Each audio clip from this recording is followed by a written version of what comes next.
Mayroon tayong ilang pirasong American coins, no? Foreign coins ng tawagin nila.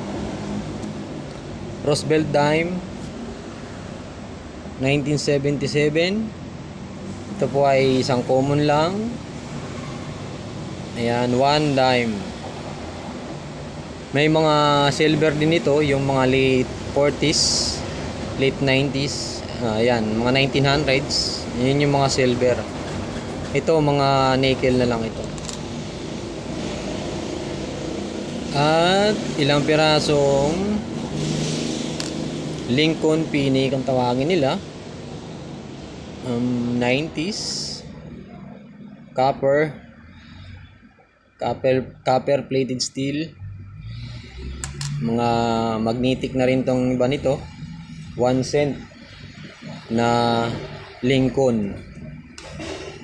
At itong Roosevelt, yung mga silver nito ay late 90s, 1900s patas. 2005 nitong isa.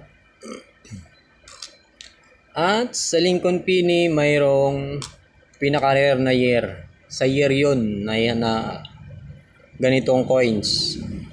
Yun po ay 1943 na year. Yun po ay copper. Yun po ang pinakamahirap hanapin na Lincoln 1 cent na penny. 1943. Yung 1943 na steel penny, hindi po yun rare. Maraming nagawa nun ng mga namamagnet siya. Pero yun po ay nagkakalaga na rin yun ng 150, depende sa condition. Basta 1943. Ito naman, mga common lang. Kaya madali lang mahanap yung mga ganitong coins na 1 cent. At syempre, meron tayong frosted coin na 2015.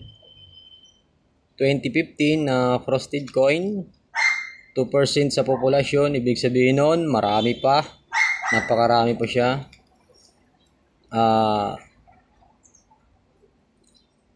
At idadagdag lang natin sa ating koleksyon dahil frosted siya at saka EU, almost uncirculated siya.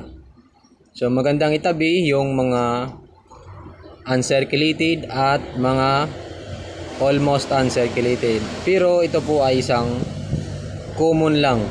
Common po ang mga ganitong barya, hindi po ito rare. So wala pa itong added value sa larangan ng mga collectors. Wala po itong added value. For personal collection, pwede. Ang mga ganitong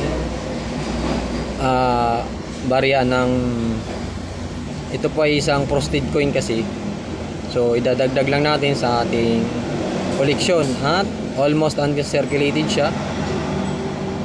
Kaya napakaganda pa ng condition. At syempre ito po ay mga common coins lang. So wala pang mga added value.